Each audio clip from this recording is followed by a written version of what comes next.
ആങ്കുയം എന്നറിയപ്പെടുന്ന ഒണൈക്കോമൈക്കോസിസ് നഖത്തിലുണ്ടാകുന്ന ഒരു ഫംഗസ് അണുബാധയാണ്.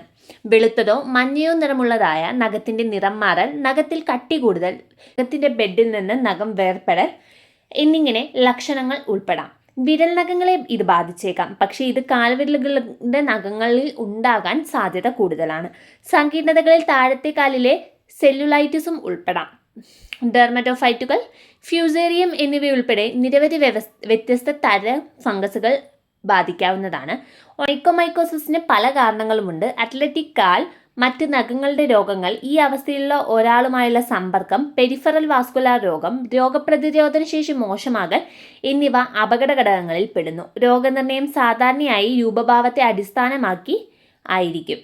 പ്രായപൂർത്തിയായവരിൽ ഏകദേശം 10% പേരിലാണ് ഒണൈക്കോമൈക്കോസിസ് കാണപ്പെടുന്നത്.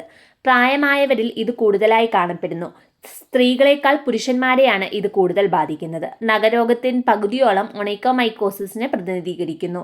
നഖത്തിലെ ഫംഗസ് അണുബാധയുടെ ഏറ്റവും സാധാരണയായ ലക്ഷണം നഖം കട്ടിയുള്ളതും നിറം മങ്ങുന്നതുമാണ്. വെള്ള, കറുപ്പ്, മഞ്ഞ അല്ലെങ്കിൽ പച്ച അണുബാധ പുരോഗമിക്കുമ്പോൾ നഖം പൊട്ടിപ്പോകുകയും വിരലിൽ നിന്നോ പൂർണ്ണമായും അകന്നു പോകുകയോ ചെയ്യാം.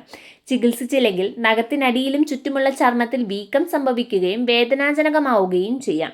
നഖത്തിന്റെ അടിഭാഗത്ത് വെളുത്തതോ മഞ്ഞയോ പാടുകളോ നഖത്തിനോടടുത്തുള്ള ചെതുമ്പൽ പോലുള്ള ചർമ്മമോ ഉണ്ടാകാം. ദുർഗന്ധവും ഇതിന്റെ കൂടെ ഉണ്ടാകാം. രോഗം ഗുരുതരമല്ലെങ്കിൽ സാധാരണയായി വേദനയോ മറ്റ് ശാരീരിക ലക്ഷണങ്ങളോ ഉണ്ടാകാറില്ല.